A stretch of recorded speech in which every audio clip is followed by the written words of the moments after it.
多亏了你指路，我才能喝到这么不错的大红袍。绿茶。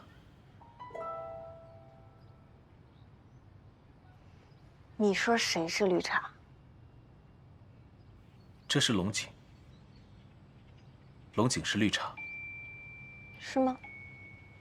原来是绿茶。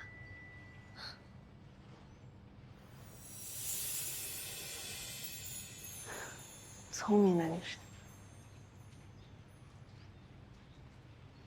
刚刚忘了自我介绍，我是南商行的客户经理思清。如果你要办理贷款、信用卡、ETC 或者购买理财产品，都可以联系我。方便的话加下微信。银行的职员不都是要求晚发吗？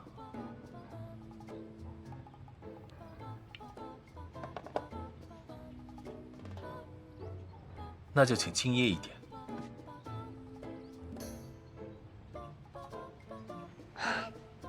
抱歉，我们打工人生活压力大，难免会脱发。大红袍的确可以防秃、抗衰。这位先生，你骂谁秃呢？